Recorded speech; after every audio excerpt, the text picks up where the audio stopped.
अपने सब देखैत हैब जे महिला सब छथि हुनका सबके बैग बोकनाइ बहुत नीक लगैत रहैए। ओहिके लेल जे कंपनी सब छै बैग बनाबैवला रंग बिरंगके बैग सब निकालैत रहल।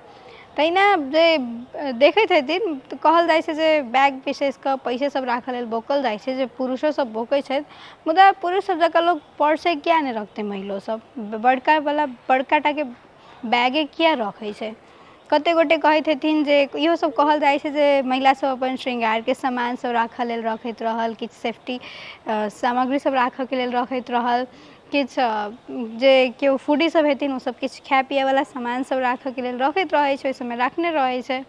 मुदा सही बात कही नहि तऽ ई सब तऽ सही बात छै जे इहो सब रखने रहै छथि, केओ महिला सबके बैगमे रहै छै। मुदा सही बात कहब तऽ बैग ने महिला सब एकटा साथी जकाँ काज करै छै।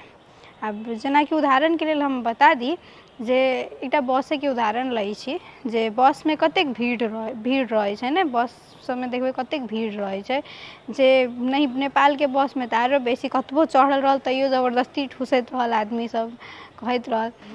मुदा ओहिमे जे महिला सब रहै छथिन हुनका सबके किछु कनि असहज होइ छै। केओ एहन व्यक्ति सब रहै छै, आब सबके बात नहि कऽ रहल छी, मुदा केओ एहन व्यक्ति सब रहै छै जेकर सबके नियते अपराधी किसिमके रहै छै, जेकि जे महिला सबके सेहो असहज फील करबबैत अछि। ताहि सबके लऽ कऽ तेहन तेहन स्थान सबमे महिला सबके बैग बहुत काज अबै छै, एकटा साथी जकाँ बनि जाइत अछि। तऽ आब बताउ अपनो सबके बैग बोकऽमे नीक लगैए?